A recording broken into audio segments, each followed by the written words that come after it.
जाता। आप चित्तौड़ की रानी हो, एक महारानी को धोखा देना, फांसी पर चढ़ना होगा, कर राणा जान जाएंगे हमको फांसी पर झुला देंगे।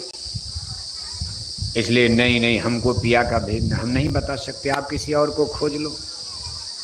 पिया को दिखाने वाली विद्या वाला कोई गुरु खोज लो, कौन दिखाएगा। तुम कहते कागज की लेखी, हम कहते आंखों की देखी। हम विद्वान तो कागज की लिखी पढ़ी बात सुनाते, इंटेलेक्चुअल, और आपको स्पिरिचुअल आध्यात्मिक ज्ञान पिया को देखना है। कैसे देखा जाएगा, कैसे मिला जाएगा। मीराबाई कहते हैं कि हे राणा, खोजत खोजत कई बरस मुझको बीत चुका था। आप लोग समझ नहीं पाते थे मैं कहाँ भाग रही, कहाँ जा रही हूँ। मैं इसी तलाश में घूम रही थी। नाराज भी होते थे लोग कि रोज महल छोड़कर आप कहाँ चली जाती हो, अकेले जंगल जंगल, चित्तौड़ की महारानी हो, आपका घूंघट में कोई चेहरा नहीं देखना चाहिए, आप चली जाती हो साधु संतों के सत्संग में। जैसे यहाँ देखो तमाम बहनें बैठी हैं, आपको भी शुरू में लोगों ने डरवाया होगा कि जवान अवस्था है, अभी शादी हुई 4 साल भी नहीं बीता, आप मथुरा अकेले कैसे। अरे हम चले जाएंगे बस में, हमारे सत्संग में कोई गड़बड़ सड़बड़ नहीं। अरे ना ना, कोई सिनेमा पिक्चर वहाँ नहीं है। हम सत्संग में इतनी बहनें देखो आकर बैठी, कोई अब घर वाले नहीं बोलते। शुरू में तो बहुत रेजिस्टेंट, बड़ा पत्रो, ना ना ना, सब गड़बड़ सड़बड़ है। बीच में जब साधु महात्मा जेल में डाल दिए गए कुछ गुरु लोग, इसी बात को लेकर के तमाम गुरु देखो सरकार ने जेल में डलवा दिया। फिर लोग थोड़ा घबरा गए कि ना ना, साधु महात्माओं का गड़बड़ काम हो रहा। तो लोग कहने लगे देखो भाई सत्संग में जाओ लेकिन संभल के जाया करो, गड़बड़ सड़बड़ है। साधु महात्माओं के यहाँ गुरु लोग भी गड़बड़ सड़बड़ काम कर रहे हैं, क्योंकि जिन लोगों को जेल में डाला गया उन पर कोर्ट कचहरी अदालत ने इल्जाम लगा दिया कि आपने अपने सत्संग में आने वाली बच्चियों के साथ दुर्व्यवहार किया, उनके सील को आपने भंग किया है। उन्होंने अदालत में कमेंट किया, कंप्लेन किया, और जांच पड़ताल में मुकदमा जुर्म साबित हो गया। ऐसे ऐसे धर्म गुरु जिनके 10-10 लाख चेला, छोटे मोटे नहीं, 10-10 लाख, 15-15 लाख लोगों को भी शाकाहारी बनाए, और जमाना उनको भगवान मानकर पूजा कर रहा था। देखो सरकार ने पकड़ पकड़ के जेल में बंद करवा दिया, सजा हो गई किसी को आजीवन कारावास। कभी कभी जेल से बाहर आते, कब जब वोट का समय आता, अपने चेला से कह दो हम वोट दे दें, सरकार थोड़ा मुरव्वत कर दे, वोट दिलवाना। अब ये सब चीजें गड़बड़, इसीलिए तो धर्म कर्म कबाड़ा होता जा रहा, जनता का धर्म के प्रति अविश्वास पैदा होता जा रहा।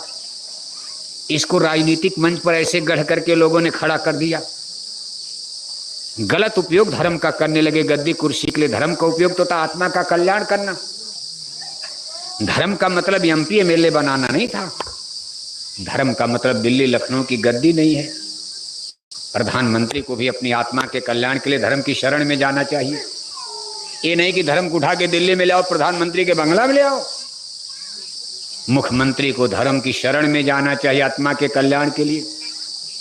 ये नहीं कि धर्म को उठा करके लखनऊ के बंगला में लाकर खड़ा कर दो आपने, ऐसा नहीं। तब तो धर्म बिक जाएगा, धर्म का दुरुपयोग हो जाएगा। जिस दिन जनता जान जाएगी भगवान सब कुछ सजा देते। जब धर्म का गलत उपयोग होने लगेगा, धर्म का एक ही मतलब है आपकी आत्मा का कल्याण हो जाए। आज वही चीज मीराबाई समझा रहे हैं कि हे राणा,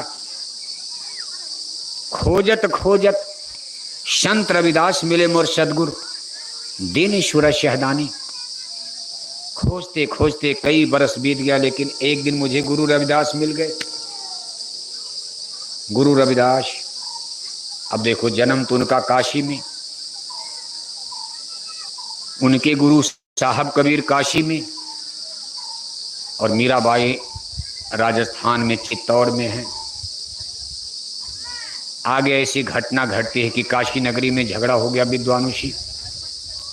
काशी नगरी पंडित पुरोहितों का गढ़, बड़े बड़े विद्वान, उनकी पूजा हो रही काशी में, कर्मकांडी। लेकिन जब रविदास जी का ज्ञान सूर्य उदय हुआ, इसका पता कैसे चलता? जैसे कोई बीमार आदमी गया, अब उसकी बीमारी ठीक हो गई, अब उसको क्या पता रविदास जी के अंदर सतलोक सतनाम क्या है, अमर देश सतलोक, दिव्य दृष्टि है, ये तो जनता को पता ही नहीं। बस इसी भाव से लोग जाते। अब बीमारी दूर, 10 आदमी सुने, अरे यार हम इतने दिन से गंगा नहा रहे थे, बीमारी नहीं गई। इतने दिन से पंडित जी को दक्षिणा दे रहे थे, बीमारी नहीं गई। और आज जिनको लोग चमार कह करके तिरस्कार करते, कल मैं उनके सत्संग में गया और मेरी बीमारी में लाभ हो गया। 2 आदमी और गए। बस ऐसे होता, शुरू में ऐसे पकड़ते, इसके बाद सत्संग सुना, सत्संग भी ऊंचा, नामदान ले लिया। घर में आकर के जब ध्यान करने लगे, अंदर में प्रकाश और शब्द।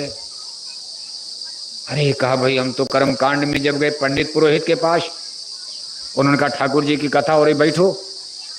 उन्होंने मुंह से शंख बजाई। और जब हम गुरु रविदास के पास गए, उनकी कथा सुने, तो घर में आकर हमारे अंदर में अपने आप शंख बजने लगा। दोनों में कितना अंतर है। यही कर्म कांड और अध्यात्म बात का देखो कितना डिफर कर रहा। इस तरह से जब रविदास जी का डंका बजा कि वे ऐसी कथा जिसमें बाहर से घंटा शंख बजाना नहीं है, बिना बजाए निस्दिन बाजे, घंटा शंख नगारी रे, अचरत देखा भारी संतो, अचरत देखा भारी रे, उल्टा कुआं गगन में, तामे जरे चिराग, तामे जरे चिराग, बिना रोगन बिन बाती, 6 ऋतु 12 मास, राहत जरते दिन राती। जिसको राम नाम मणि कहते, अंदर में आसमान में। ये चीजें जब समझ में आती हैं, कौन रोक पाएगा। आदमी को लाभ मिलेगा, जाएगा। लोग भागने लगे, रविदास के पास जाने लगे। और कई घटनाएं उनके जीवन में, किंवदंती कहो, दृष्टांत कहो। अब कुछ तो भक्त लोग 2 पत्ती बढ़ाकर भी गाने लगते, अपने गुरु को बिल्कुल श्रेष्ठ, अपने धर्म को, पंथ को सबसे सुपर बनाने के लिए कुछ 2 पत्ती, जैसे कबीरपंथी लोग। ऐसे तमाम अपने भी मिशन में आप देखो। गुरु महाराज के जीवन की कुछ घटनाएं, किसी ने कुछ कह दिया, तब तक किसी सत्संगी ने 2 पत्ती और बढ़ा दिया, तब तक किसी ने कुछ और कह दिया। अभी जी आम आदमी तो। मेरा भरोसा सिर्फ और सिर्फ विभोर सोयाबीन ऑयल पर, क्योंकि ये लाइट होने के साथ साथ रखे। तब तक किसी ने कुछ और कह दिया। अभी जी आम आदमी तो नहीं मानता।